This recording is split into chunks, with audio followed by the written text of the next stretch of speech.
La gestion des accès, bien, tout le monde veut ça. Quand on a lancé la solution, ça a été tellement populaire que j'ai donné des appels conférences. J'ai fait des appels conférences avec plein de gens qui voulaient en apprendre davantage sur la gestion des accès. J'ai donné des démos. Il y a plusieurs clients qui l'ont implanté. Puis cette gestion d'accès-là a commencé, toute l'histoire a commencé avec le C3S, Lucille TZL. On fait beaucoup de partenariats avec eux pour le développement de nouvelles solutions. Fait que les besoins ont été exprimés en partant de Lucille TZL. On a fait évoluer la solution pour l'appliquer à tous les types d'entreprises. Même s'ils sont dans la santé, la gestion des accès doit se faire dans d'autres types d'organisations. Fait que c'est un peu grâce à eux qui en avaient besoin que ça a levé, finalement, la solution des approbations automatisées. Je vais laisser la parole à Nathalie, qui va vous donner la première partie. Puis moi, de mon côté, je vais renchérir sur d'autres considérations. Bonjour tout le monde. Est-ce que vous m'entendez bien? Oui? Donc, ce qu'on va parler aujourd'hui, on va parler de la gestion des accès et de la gestion des approbations. Mais avant de commencer, j'aimerais ça qu'on parle un petit peu de votre réalité. Est-ce que vous êtes toujours avisé d'avance quand il y a un nouvel employé qui arrive? Non? D'avance, non. Hein? Souvent, ils vous appellent le matin même, disent « Bien, j'ai un nouvel employé ou j'ai un nouvel employé qui a commencé hier, puis j'ai besoin d'avoir des accès. » Est-ce que c'est toutes vous qui donnez tous les accès? Non. Vous avez sûrement, maintenant, si on recule le 20 ans, c'était facile. On donnait des accès à des logiciels très, très précis, mais aujourd'hui, quand on regarde la réalité, on a beaucoup, beaucoup d'applications, puis ce n'est pas juste l'informatique qui s'occupe des accès. Hein? On a différents départements qui vont s'occuper de donner les accès précis, fait que ça ne relève pas nécessairement des départements informatiques. Au niveau des approbations, est-ce que vous êtes capable de les gérer? Est-ce que vous savez combien de demandes que vous avez à gérer au niveau des approbations, puis qui doit approuver? Si vous avez un nouvel employé, qui doit approuver ces demandes s'il va avoir une nouvelle acquisition? Est-ce que vous êtes capable de les gérer? Pas du tout. Quand un employé quitte, est-ce que vous êtes premièrement notifié ou vous êtes notifié plus tard? Je vois des sourires, hein? La journée qui part, vous êtes chanceuse. Souvent, on le sait beaucoup, beaucoup plus tard dans le temps. Un moment donné où on a un rapport des ressources humaines un mois après pour dire « voici la liste des départs ». Est-ce que ça vous arrive d'être audité? Hein, au niveau de la sécurité? Puis souvent, une des choses que vous échouez, c'est il vous sort la liste des départs, puis il vous dit, lui, il est parti. Est-ce qu'il y a encore ses accès? Hein, c'est quelque chose de fréquent. Vous n'êtes pas capable de sortir des statistiques par rapport à ça, j'imagine. Est-ce que c'est vrai ou je me trompe? Hein, je tire dans le mille, je pense. Hein? Donc, si vous vivez cette réalité-là, nous, on peut vous aider. OK? On peut vous aider à configurer Octopus pour faire en sorte que les prochaines fois, quand il va y avoir un nouvel employé qui va arriver, vous risquez d'être proactif et non pas réactif. OK? Quand il y a un départ, vous allez être notifié, même des fois en même temps que le supérieur qui va recevoir. Quand c'est un départ volontaire, on s'entend. Quand c'est vous qui le mettez dehors, c'est pas pareil. Mais quand c'est un départ volontaire, vous allez être notifié pratiquement en même temps que les ressources humaines. Donc, vous allez être capable de faire retirer les accès. OK? Vous allez aussi être en mesure de savoir qui doit approuver les demandes, puis de quelle façon. Puis ça va tout se faire automatiquement pour vous. C'est sûr, par contre, qu'il faut commencer par configurer Octopus pour que ça soit en mesure d'être fait. Qu'est-ce qu'on peut faire? Mais la première chose, c'est qu'on peut aller configurer des approbations automatisées. On va voir tantôt, on va en parler un petit peu plus en détail. Les approbations automatisées, il y a différentes façons. Ça peut être au niveau qu'on connaît le supérieur hiérarchique. Ça peut être un groupe d'individus que pour un type de demande de service, on est en mesure, on sait que c'est tel groupe d'individus qui va les approuver, ces demandes-là. Ça peut être aussi un pool, ce que nous on appelle un pool d'approbateurs. C'est que j'ai un groupe, puis les gens vont choisir qui vont approuver. La gestion des arrivées et des départs, c'est qu'on va voir au niveau de la gestion des arrivées et des départs avec la combinaison de la gestion des accès, qu'on est en mesure d'être proactif. Par contre, pour arriver à faire ça, c'est qui les mieux placés dans mon organisation pour savoir qui arrive puis qui part, puis quels sont les supérieurs immédiats? Bien, souvent, c'est les ressources humaines. C'est la porte d'entrée. C'est eux qui ont le plus d'informations par rapport à ça. La première chose à faire, le premier pas en avant pour arriver à ce que ça soit un succès, un lien avec le système des ressources humaines. On est en mesure de faire un lien avec le logiciel des ressources humaines de votre entreprise et Octopus. Comment ça fonctionne? Mais c'est sûr que j'ai mon système de RH. OK? Je dois avoir ce qu'on appelle une vue avec l'information précise qu'on va voir un petit peu plus tard, qui va m'emmener avec un lien au DBC dans Octopus, puis qui va mettre à jour mes utilisateurs. C'est sûr qu'une fois, ça va, mais ça bouge tout le temps dans mon entreprise. Je peux avoir des départs. Souvent, j'ai beaucoup d'arrivées le lundi, puis j'ai beaucoup de départs le vendredi. Hein, mais dans la semaine aussi, ça bouge. Donc, ce qu'on va faire, c'est qu'avec un planificateur de tâches, c'est qu'on va gérer une tâche souvent quotidienne, au moment où il y a le moins d'affluence sur mon réseau, pour dire « Connecte-toi à ma vue sur mon logiciel des ressources humaines, puis va me chercher l'information que j'ai besoin. Puis mets à jour mon Octopus. » C'est quoi les informations que j'ai besoin? Le nom, le prénom, son titre d'emploi, son numéro d'employé si je l'ai. L'installation, c'est le site, parce que des fois, dans mon organisation, je peux avoir différents sites physiques. Donc, nous, on appelle ça installation, mais ça peut être un site. Le département, son sous-département, le supérieur immédiat. Ça va m'être très, très utile. Sa date d'embauche, puis sa date de départ. C'est l'information principale si je vais être en mesure d'être proactif. Une fois que j'ai cette information-là, j'ai l'automatisation du processus d'approbation puis gestion des arrivées et départs. Avec cette information-là, je suis en mesure d'automatiser mes choses. C'est sûr que j'ai une réduction d'intervention manuelle, j'ai moins de doublons, moins d'erreurs. Moins de doublons, si moi j'ai rentré Nathalie Lachapelle, N-A-T-H-A-L-I-E, puis que quelqu'un d'autre l'a marqué N-A-T-A-L-I, bien, puis pourtant je suis la même personne, c'est sûr que les ressources humaines, normalement, ils sont reliés aussi avec la paye, puis normalement, mon nom puis mon prénom est écrit correctement. Donc, mon information, je suis sûre d'avoir la bonne information. Une fois que j'ai mon lien, qu'est-ce que je peux faire? Je peux faire des approbations automatisées. Avant d'arriver à regarder comment le processus fonctionne, il faut d'abord et avant tout que je détermine c'est quoi les demandes de service dans mon organisation qui ont besoin d'avoir des approbations. Est-ce qu'un accès, pas un accès, mais un nouvel employé, un accès, un répertoire, ou encore une acquisition, j'ai besoin d'acheter du matériel informatique, puis on sait que pour un PC, ça me prend une approbation. OK? À ce moment-là, déjà, il faut que je détermine c'est quoi mes demandes de service avec lesquelles j'ai besoin d'approbation. Ma deuxième étape que je dois déterminer, c'est quel type d'approbation j'ai besoin.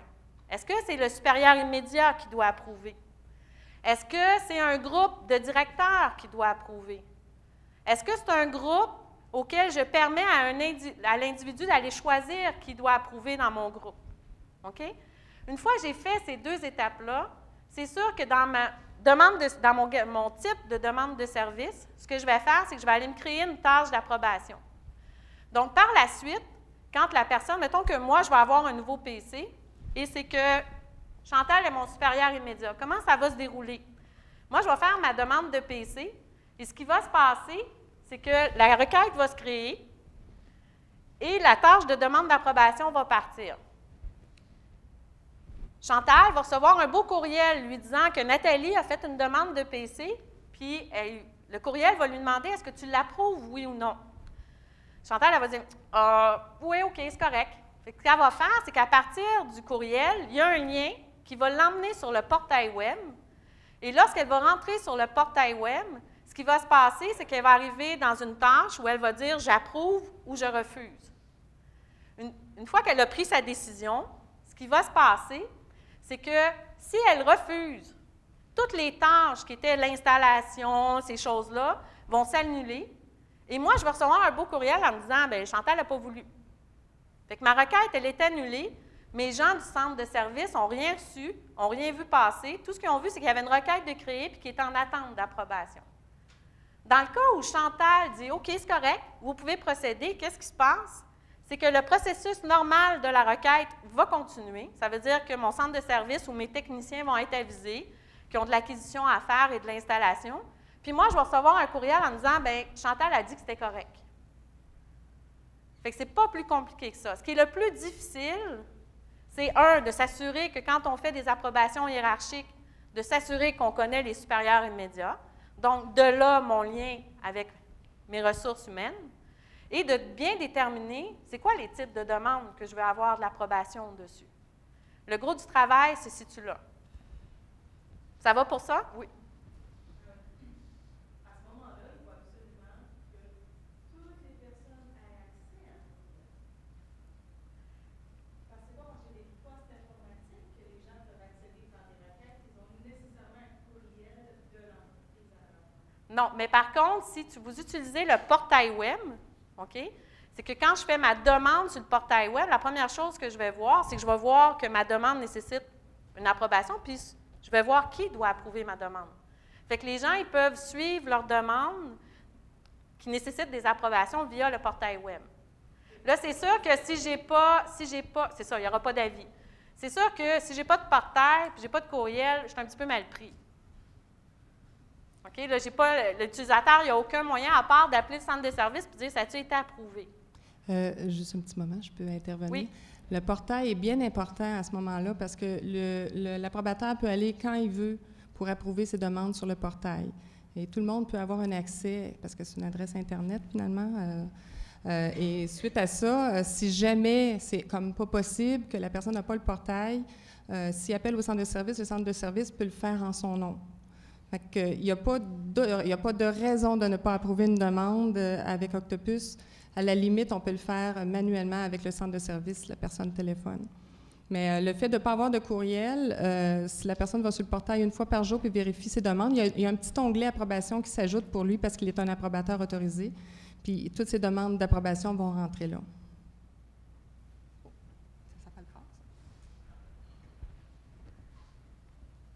Si on continue, les bénéfices. Bien, c'est une solution qui est intégrée dans Octopus. Tout ce que j'ai à faire, c'est à me déterminer des tâches d'approbation et à déterminer quel type d'approbation je désire avoir.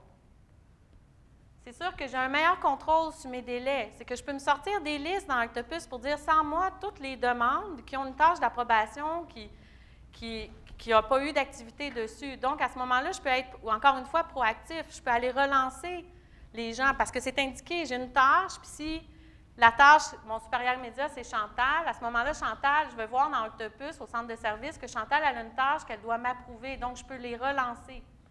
C'est sûr qu'au nouveau budget, j'ai un meilleur contrôle de qu'est-ce qui doit être. Tu sais, je n'ai pas donné un PC sans demander l'autorisation du supérieur immédiat. Donc, j'ai un meilleur contrôle sur le budget, puis j'ai la sécurité de mes accès. C'est sûr que toutes les activités par rapport à l'approbation vont être rentrées dans la requête sous mes activités. Donc, on voit que Sandra Lévesque est la personne qui a approuvé, puis le reste de mon processus a suivi. Donc, je sais qui a approuvé, quand il a approuvé. Et la même chose s'il a refusé. Donc, j'ai les détails de l'information par rapport à ma demande. Ça va pour ça? La gestion des accès, à quoi ça ressemble? Premièrement, qu'est-ce que je peux gérer à partir de la gestion des accès? Bien, ça peut être des systèmes informatiques, ça peut être des répertoires, ça peut être des applications, ça peut être toute autre chose qui peut être gérée au niveau des accès. Quand on installe la gestion des accès, parce qu'il faut le demander pour que la gestion des accès soit installée chez vous, c'est ce que nous, on appelle un plugin. Et ce que ça fait, le plugin, qu'une fois qu'il est installé, ça va créer deux nouveaux types de CI. Un CI qui va s'appeler Accès et un CI qui va s'appeler Profil. Ce que ça va faire aussi, c'est que ça va créer trois nouveaux types de demandes de services. Je vais avoir une pour nouvel employé, départ d'employé et changement d'accès. OK? Donc, une fois que le plugin est installé, vous avez deux nouveaux types de CI et vous avez trois nouveaux types de demandes de services. Qu'est-ce qu'un accès? Qu'est-ce qu'un profil? Un accès, c'est réellement, en temps normal, ça serait une application. OK? Et ce qui arrive, c'est que souvent, quand il y a un nouvel employé, premièrement, comme on a un lien avec les ressources humaines, on connaît à quel endroit il va travailler, puis on connaît son titre d'emploi. Okay? Donc, on a 2 informations. À quoi ça va me servir? C'est que je peux établir des profils. Je peux dire, une personne qui travaille dans un site A et qui a un titre d'emploi B n'a pas besoin des mêmes applications qu'une personne qui travaille dans un site B et qui a le même titre d'emploi. Je vous donne un autre exemple. Je travaille dans un C3S, OK? J'ai des CLSC, j'ai des centres d'hébergement. Une infirmière en CLSC ne fait pas le même travail qu'une infirmière en centre d'hébergement.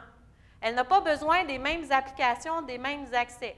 Nous, ce qu'on peut faire, c'est qu'on va déterminer des profils pour dire, bien, une infirmière en CLSC, voici les accès qu'elle n'a pas le choix d'avoir et voici toute la panoplie d'accès qu'elle peut avoir, qu'elle a la possibilité d'avoir. La même chose, mon infirmière en centre d'hébergement, voici ses accès obligatoires et voici ses accès qui sont optionnels. Okay? Dans le fond, c'est 2 relations dans les CI. Je fais une relation avec mon CI accès et je fais une relation avec mon CI profil. Puis ma relation, c'est fait partie de ou est optionnelle. Une fois que j'ai défini ça, puis ça, malheureusement, ce n'est pas un travail que nous, on peut faire. C'est un travail qui se fait en collaboration avec vous. Parce que moi, votre réalité, je la connais un peu, dépendamment de quel endroit. Si vous êtes dans le milieu de la santé, je la connais pas mal. Mais si vous êtes une firme en marketing, je ne la connais pas beaucoup. Donc, mais par contre, on peut vous aider à faire en sorte que l'application Octopus fonctionne au niveau de la gestion des accès. Donc, ici, c'est ce qu'on essaie de démontrer. C'est qu'on va créer des profils qui vont contenir des accès optionnels et des accès qui sont par défaut.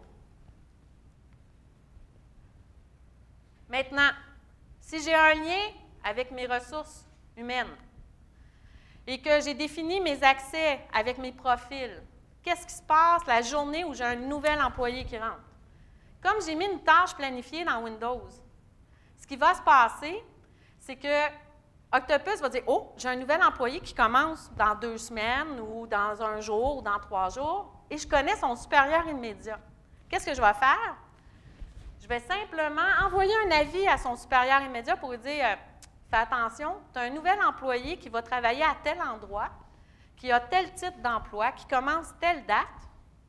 Ça serait peut-être bon que tu ailles sur le portail web pour aller faire une demande pour ses accès puis tout son équipement informatique qu'il a besoin. » Fait que s'il prend son courriel, puis il clique sur le lien, il va arriver sur le portail, il va s'authentifier dépendamment de votre configuration de portail, puis il va l'emmener directement dans la fenêtre pour la création d'un nouvel employé. Puis comme on connaît déjà son titre et l'endroit où il va travailler, on est assez brillant pour lui dire « Voici le profil qu'on te suggère. » OK? C'est sûr que le supérieur immédiat pourrait le changer et dire « Non, non, ça ne correspond pas. » Mais comme on a déjà l'information, on va lui suggérer un profil parce qu'on connaît l'endroit où il va travailler, puis on connaît le type d'emploi que la personne va avoir.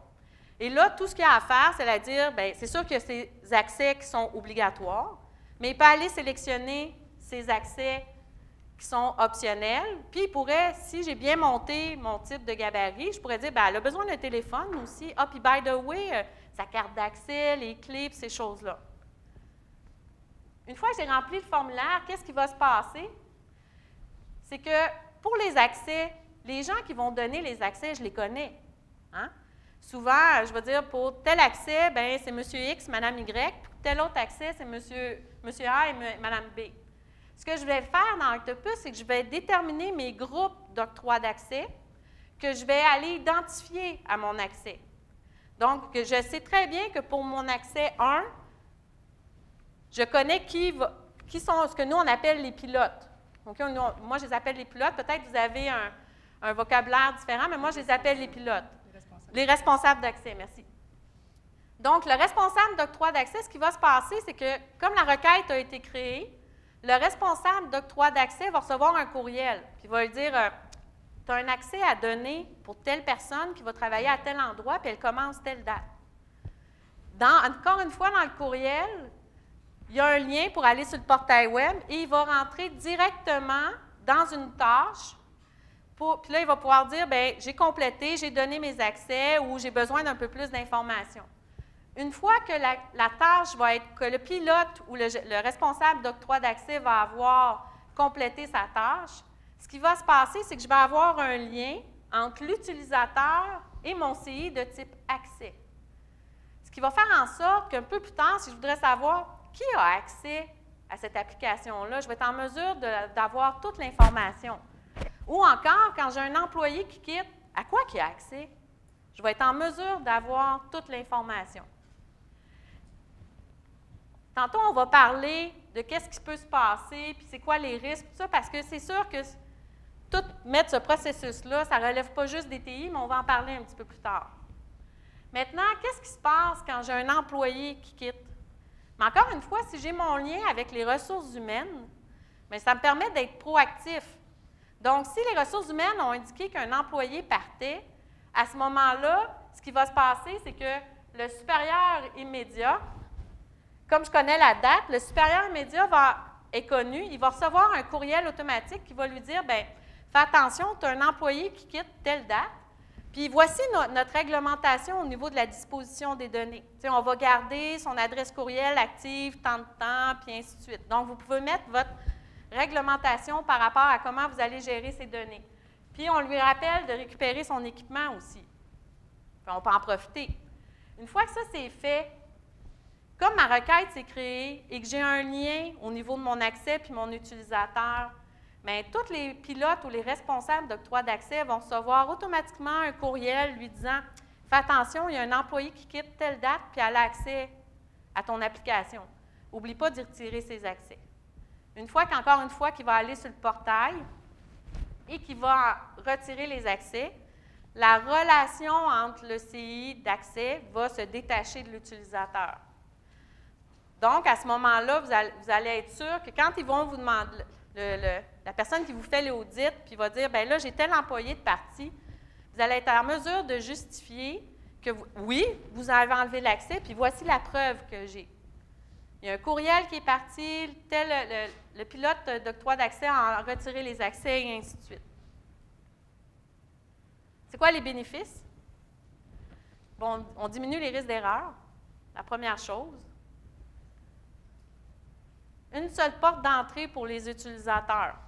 Et ça, là, ça arrive donc souvent que tu as un nouvel employé, puis là, tu dis, bien, appelle à tel numéro pour accéder à l'application 1, 2, 3, puis appelle à tel autre numéro, puis là, la personne a de la misère à savoir, tu sais, le supérieur immédiat, il ne sait plus où appeler, il n'a pas le contrôle, il ne sait plus où c'est rendu.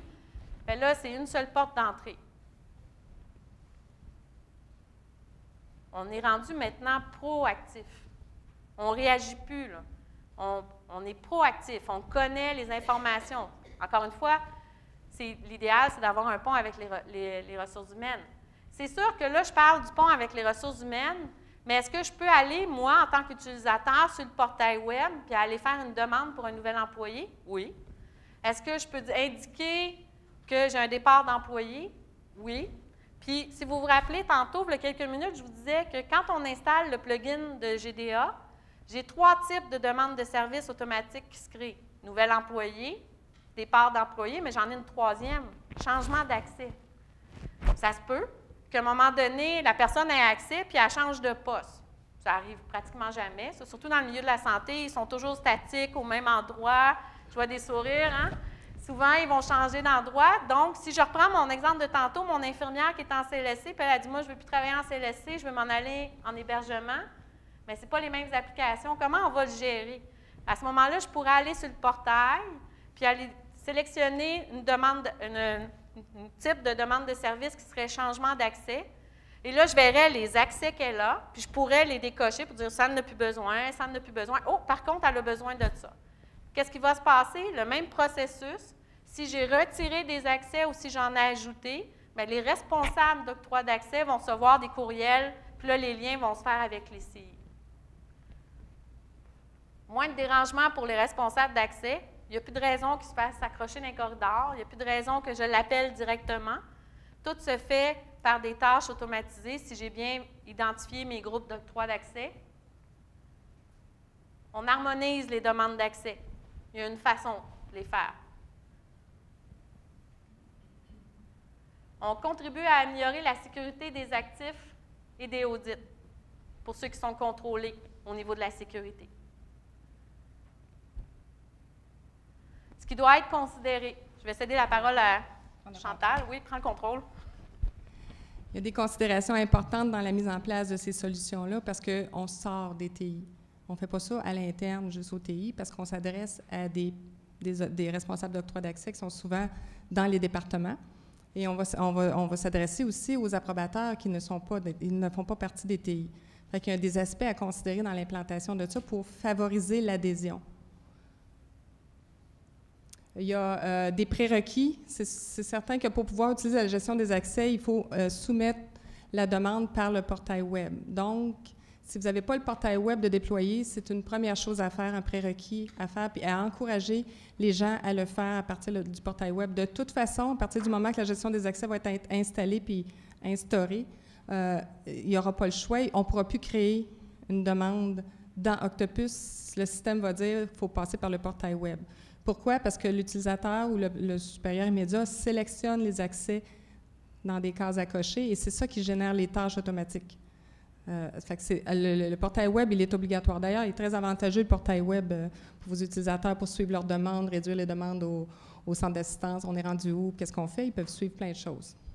Il faut utiliser les tâches d'Octopus. Je sais qu'il y a plusieurs clients qui n'ont pas encore intégré l'utilisation des tâches dans Octopus. Et c'est très avantageux. C'est pas si compliqué. On n'est pas obligé d'en avoir beaucoup. Il faut juste commencer par une demande de service puis dire, bon, comment qu'on travaille à l'interne puis à qui vont les tâches. Puis à ce moment-là, on en ajoute régulièrement, puis vous allez voir qu'en peu de temps, vous allez avoir une automatisation de vos demandes de service. Il faut maîtriser la solution de la gestion des accès. C'est pour ça qu'on vous accompagne dans la mise en place. La gestion des accès en tant que telle, quelqu'un qui peut la faire tout seul, il faudrait qu'elle soit extrêmement simple, mais on a une mini-formation pour vous expliquer tout ce que Nathalie vous a mentionné par rapport aux différents types de demandes de services qui sont ajoutées. Il y a aussi des relations nouvelles pour pouvoir établir si c'est un accès obligatoire ou optionnel, par défaut ou optionnel. Fait qu'il faut comprendre comment c'est bâti en arrière de ça, parce que c'est géré dans le module configuration en entier. Et il faut connaître le module configuration. Quand on va sur place pour vous aider, en quelques jours, on peut au moins vous donner ce que vous avez besoin pour comprendre, pour mettre en place la solution, puis pour vous dire surtout qu'il faut prendre un plan de communication pour pouvoir communiquer ces changements-là aux utilisateurs, qui pour eux, c'est un gros changement. On ne se met pas assez souvent à la place de l'utilisateur, puis pour lui, d'aller sur le portail web tout le temps pour faire ce genre de demande-là, ça peut lui une petite vente, là. Parfois, moi, j'appelle ça une vente. Il faut lui vendre l'idée pour lui expliquer les bénéfices qu'il va en retirer. Le lien Octopus RH va demander une bonne collaboration du département RH. Je pense que vous avez tous compris que si le logiciel utilisé en RH n'est pas bien maintenu par les RH, vous allez avoir des difficultés. Si vous avez d'autres équipes que TI, bien, c'est les mêmes utilisateurs parce que la BD, en fait, plusieurs équipes, on partage les utilisateurs auprès de tout le monde, les départements. Donc, il faut que la structure qui est au RH soit bien représentée dans Octopus, puis le bénéfice va rapporter à toutes les équipes. Une revue des processus RH pour Arrimage, quand on l'a implanté pour la première fois, on s'est aperçu que les RH avaient déjà des processus qui n'avaient plus besoin de faire à cause de l'automatisation de la solution. Fait qu'il faut s'asseoir avec eux pour voir, bon, qu'est-ce qu'on faisait avant. Oui, on vous envoyait un courriel automatique à tous les mois pour les employés qui partaient. Mais là, vous n'aurez plus besoin de le faire. Mais il faut rentrer la date de départ, par exemple. Parfois, il faut juste reviser ce qu'eux font pour nous accommoder, ou même, ils le font peut-être même pas, pour leur dire, regardez, ça va être avantageux maintenant, on va avoir les départs, on va avoir les arrivées grâce à l'entrée de données. Il faut vérifier ça avec eux. Les facteurs clés de succès, le soutien de la haute direction, on le dit dans plusieurs approches ou solutions qu'on met avec Octopus. Pourquoi? Parce qu'on veut que les gens adhèrent. Si les utilisateurs ou les directeurs ou les chefs de service sentent que la solution est poussée par la haute direction, ça va faciliter les choses. De faire du top-down dans ce cas-là est plus avantageux que d'essayer de faire du bottom-up. Parce que sinon, il faut vendre pas mal, il faut que ça l'embarque. Puis quand on arrive au niveau de la gestion pour les approbations, bien à ce moment-là, il faut que les gens soient sensibilisés à ça. Quand vous voulez faire la gestion des accès, on a créé ce qu'on appelle un kit GDA. dans lequel il y a des modèles de communication, il y a un modèle de plan de communication, il y a des présentations à la direction pour vous équiper dans ce qu'on doit dire quand on veut rendre cette solution-là populaire avant de la mettre en place, puis assurer que ça soit bien utilisé. Bonne préparation et test pré-production, que vous soyez local ou hébergé. Si vous n'avez pas de BD test, on va vous fournir une BD test pour la mise en place de la solution pour que vous n'ayez pas à tester en production, que les gens reçoivent les courriels, puis que les gens reçoivent les tâches que, dans le fond, on est en train de tester. À ce moment-là, même si vous êtes local, on crée une BD hébergée juste pour cette solution-là, puis par la suite, si vous n'en avez pas besoin, bien, on l'enlève.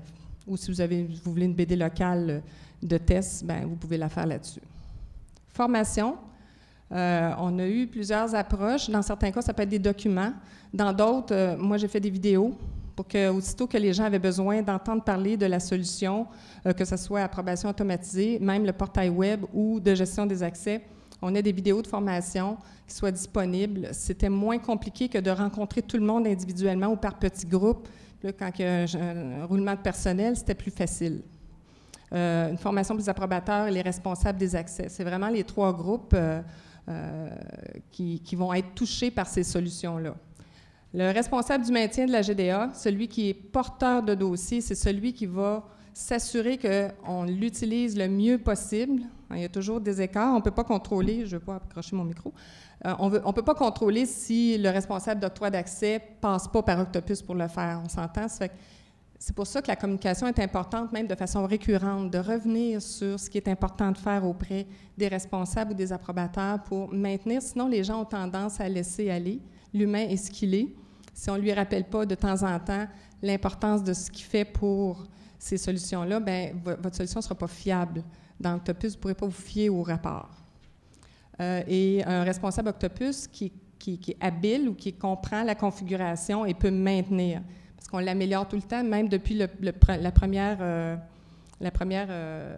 premier déploiement de la GDA, on a eu des améliorations déjà parce qu'il y avait des choses qu'on n'avait pas pensées dans les besoins, puis on a déjà apporté des corrections.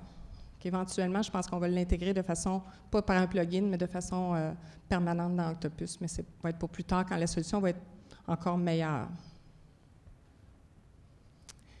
Donc, les gros défis, et ce n'en est pas des petits, collaboration des départements impliqués. Vous devez leur parler, leur expliquer les bénéfices de ça, pourquoi vous devez le faire. Si vous avez des audits, c'est le meilleur, un audit ou un vérificateur qui vient, puis vous devez répondre aux exigences. Moi, je pense que c'est ce qui est le plus fort pour amener les gens à utiliser correctement la solution. Mais on a besoin de la collaboration. Une bonne communication, je vous l'ai dit, j'ai mis un modèle de plan de communication là-dedans. C'est pas besoin d'être compliqué, là, juste de dire qu'est-ce qu'on envoie, à qui, quand, à quelle période, ça fait toute la différence. Un suivi rigoureux, quelqu'un qui a un œil sur les approbations, sur les accès qui sont demandés, juste pour s'assurer que ça roule, qu'il n'y a pas de problème avec ça, parce que comme tout part à l'utilisateur pour un courriel ou dans le portail web, des fois les TI, c'est invisible pour nous. Hein? Les modèles de courriel que vous pouvez personnaliser, entre autres, c'en est un exemple. Si jamais il y a un problème avec un modèle de courriel, vous ne le verrez jamais, vous ne le recevez pas. Fait que, il faut quand même s'assurer que dans le temps, ça se maintient bien. L'adhésion de tous pour des résultats fiables, j'en ai parlé tout à l'heure.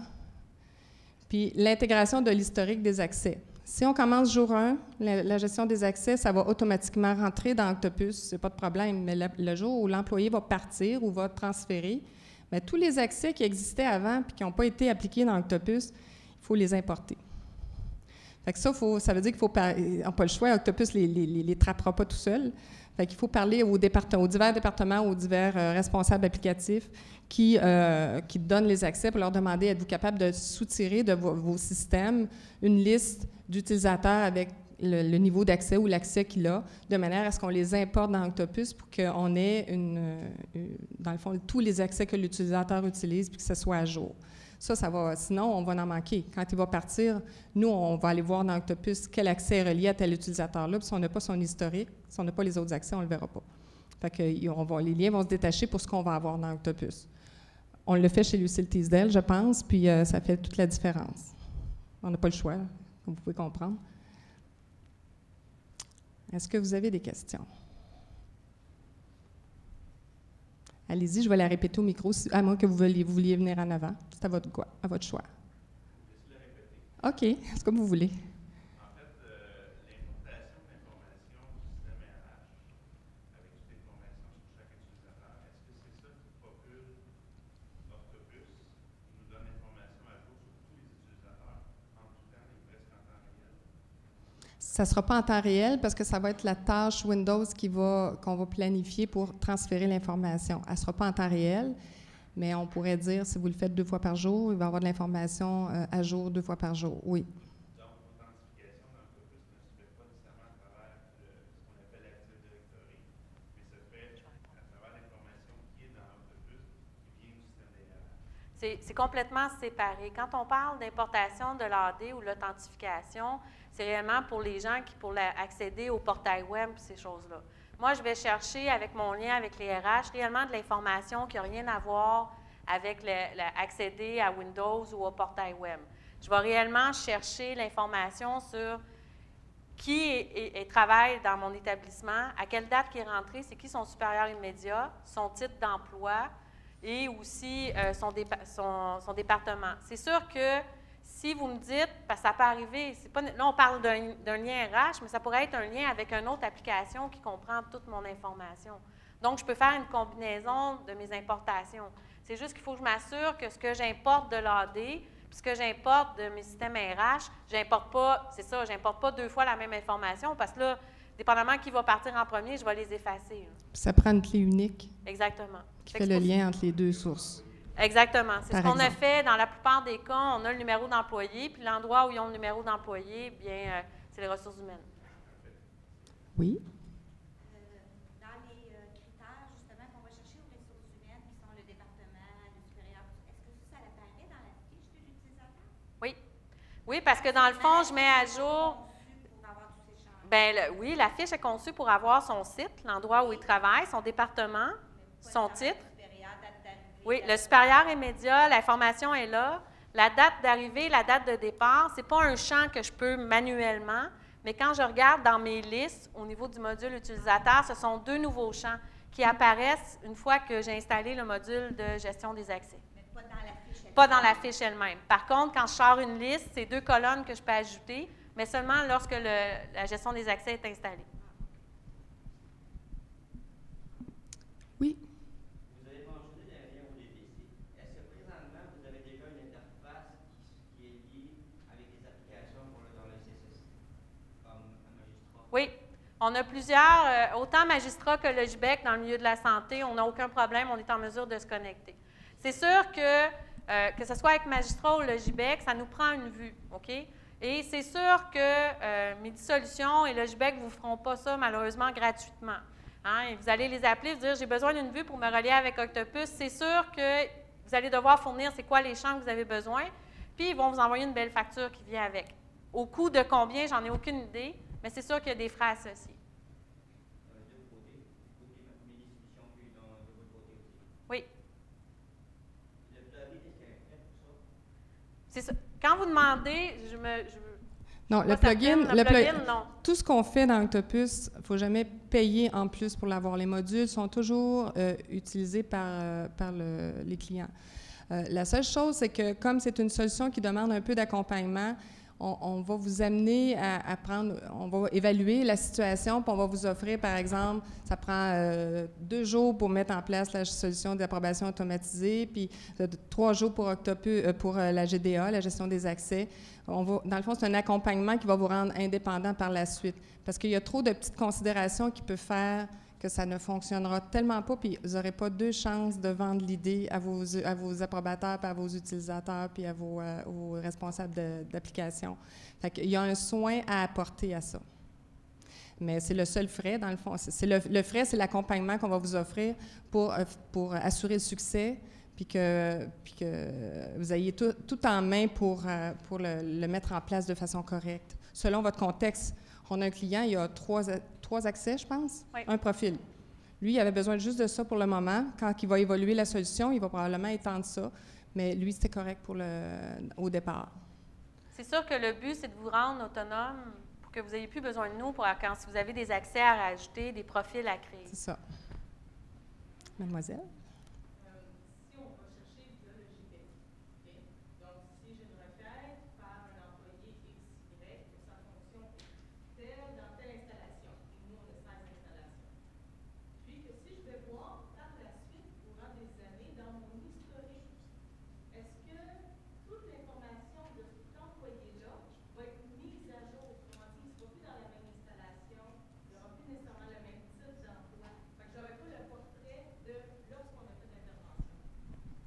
je vais répondre. Vas-y. C'est que, puis là, les développeurs, corrigez-moi si je me trompe, là, on est chanceux, on a des développeurs avec nous. C'est que partout dans Octopus, que ce soit dans la fiche d'un utilisateur ou que ce soit au niveau d'un CI ou quoi que ce soit, j'ai toujours un onglet historique. Et quand j'apporte des changements à des données, je vais toujours avoir la possibilité d'aller dans cet onglet-là pour aller voir qu'est-ce qui s'est passé. Donc, je verrai qu'à telle date, telle heure, bien, que Nathalie Lachapelle a changé le titre d'emploi. Voici sa valeur qu'il y avait avant et voici la nouvelle valeur. Je ne me trompe pas? Merci. Donc, c'est sûr qu'avec mon onglet historique, c'est de la façon que je pourrais aller rechercher l'information. D'autres questions? Oui? Au niveau du changement des accès, une demande de changement des accès, admettons si quelqu'un qui déménage, déplace d'un appartement à l'autre, est-ce qu'on est en mesure de faire le ménage de leur profil en même temps? Oui. Ce qui arrive, c'est que présentement, je n'ai pas d'automatisme encore quand Octopus détecte qu'il y a eu un changement de titre d'emploi. Par contre, comme j'ai une requête qui s'est créée quand j'ai installé mon plugin de GDA, qui s'appelle « Changement d'accès », si je vais sur le portail web et que je clique sur « Changement d'accès », je vais voir les accès qu'elle a présentement et je vais voir tous les accès que je peux lui donner. Donc, si je lui en retire ou si je lui en ajoute, ce qui va se passer, c'est que les responsables d'octroi d'accès vont recevoir des courriels pour dire « on retire les accès » ou « on rajoute tel accès ». C'est la façon de détourner. Mais pour l'instant, je n'ai pas d'automatisme. Je ne suis pas proactif comme je le suis avec un arrivé et un départ, malheureusement. Mais on vise ça. Mais ce n'est pas une solution simple parce qu'il y a tellement de situations différentes. Si on pense au congé de maternité, si on pense au congé sans solde ou la liste de rappel. La liste de rappel. Il y a des solutions. C'est très complexe comme solution, mais c'est à analyser parce qu'on aimerait ça automatiser davantage cet aspect-là. C'est ça qui fait le plus mal, je pense, les transferts à l'interne. Et parfois même, c'est syndicalement, la personne peut revenir après 90 jours. Puis, bon, qu'est-ce qu'on fait? Est-ce qu'on suspend ses accès? Est-ce qu'on les retire? Puis on lui redonne, puis elle revient au bout de 90 jours? Donc, ça demande vraiment une analyse très poussée pour automatiser cette section-là. Mais on y pense parce que c'est tellement un besoin important. C'est comme on est comme une version et demie, première version et demie de fait dans la gestion des accès. La suite vient pour les transferts. D'autres questions? Oui. Est-ce que les approbations, gestion des accès, c'est comme un peut à vivre sans l'autre? Oui. Pour les approbations, il n'y a pas de plugin nécessairement? Non, les approbations, tout ce que vous avez à faire, c'est quand vous définissez vos types de demandes de services, c'est de créer une tâche qu'au lieu qu'elle soit de type standard, qu'elle soit de type approbation hiérarchique ou de groupe. C'est tout. Et après ça, gérer les groupes d'approbation. Oui, dans le cas où si vous définissez comme quoi c'est une approbation hiérarchique, bien s'assurer de Il va bien aller mettre vos chercher le supérieurs supérieur immédiat. Exactement. Il y a aussi un aspect, moi j'ai déjà parlé à un client, je ne sais pas s'il est ici, c'est que lui avait besoin, il dit, moi je veux que ça parte des RH, les demandes. Je veux mettre mes postes dans les RH, puis c'était tous des accès comme requis pour tel type de poste. Puis on disait que, bon, vu que ça part des RH, on n'aura pas besoin d'approbation du supérieur immédiat. Ça fait que des fois, il faut juste réfléchir sur comment on veut faire les choses pour que ça soit simple. C'est vous? OK, on avait parlé de ça au téléphone? Ah, c'est ça. OK. C'est ça. Fait que ça évite un niveau d'approbation. On n'a pas besoin d'avoir nécessairement des approbations pour les arrivées, pour les accès. C'est pas obligatoire d'avoir ça, mais si vous voulez gérer les accès puis que ça ne part pas des RH, je pense que là, à ce moment-là, mais c'est une tâche d'approbation qu'on ajoute. C'est pas si long que ça à bâtir. Il faut juste que l'information soit bonne. Qu'est-ce qui arrive si l'approbateur est absent? On peut déléguer. Il y a une possibilité de déléguer à un autre approbateur. Ça peut être fait par l'approbateur lui-même à travers le portail web sur son profil. Ou encore, s'il l'a oublié, s'il ne l'a pas fait, le centre de service peut le faire. Si on a... Donc, moi, j'envoie une tâche d'approbation qui est partie en vacances. Oui. Il y a une façon de valider qui est parti. En fait, ce que ça va faire, c'est que si avant de partir en vacances, il a délégué quelqu'un d'autre, puis que vous envoyez votre demande par la suite, ça va être envoyé à l'autre personne. Fait que... à un moment donné, vous allez aller dans votre portail web, vous allez dire, mon Dieu, ma tâche d'approbation, c'est vrai, il est en vacances, c'est souvent quelqu'un que vous connaissez, fait que c'est votre supérieur immédiat, fait que non, là, il y a quelque chose, là, vous pouvez appeler au centre de service, puis eux peuvent changer l'approbateur, puis l'autre va recevoir la demande. Oui?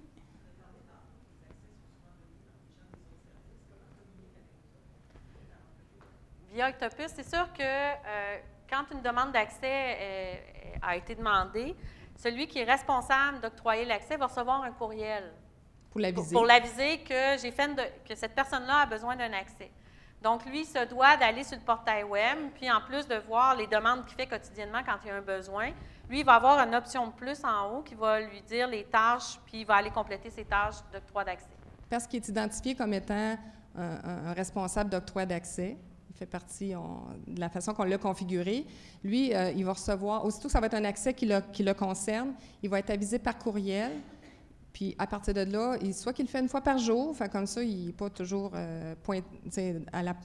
aussitôt qu'il y en a un, il le fait. Fait que ça peut être pas très agréable. Là.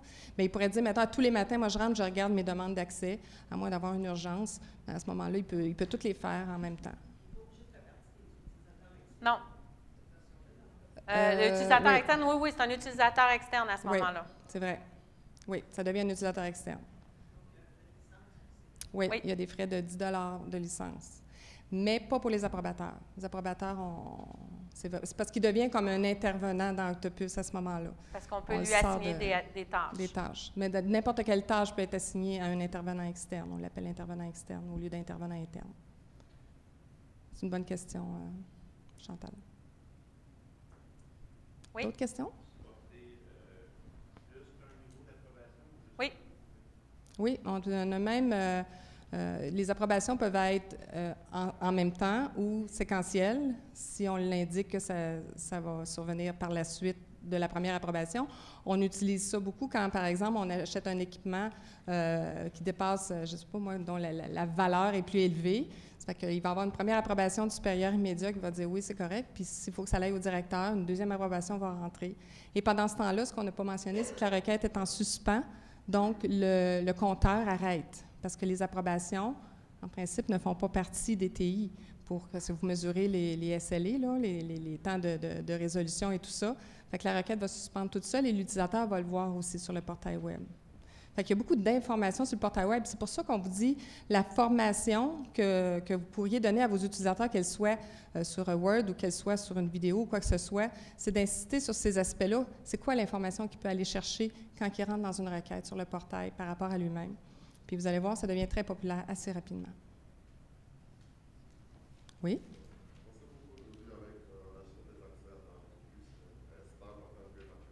Oui? Oui.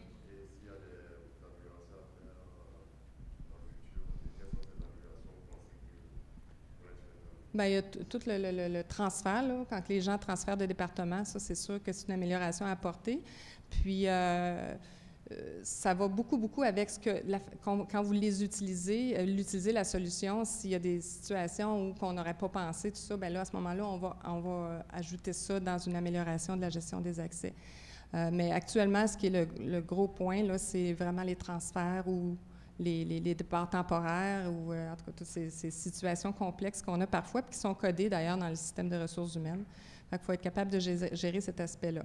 S'il y en a d'autres, ben oui, moi je penserais dans les formulaires, entre autres, là, quand on coche, décoche, ça pourrait peut-être être intéressant de voir le profil de l'utilisateur, puis de sélectionner un autre profil, puis que les accès qui sont communs, ben on y touche pas. Les accès qui ne sont pas communs, on les retire automatiquement. Ça fait qu'il y a une petite manipulation, quelque chose de plus automatisé qu'on pourrait faire à ce niveau-là. Aussi, il y a beaucoup de courriels qui sont envoyés pour ça, puis il y a des modèles de courriels qui existent, qu'on a mis dans le kit GDA que je parlais tout à l'heure, là.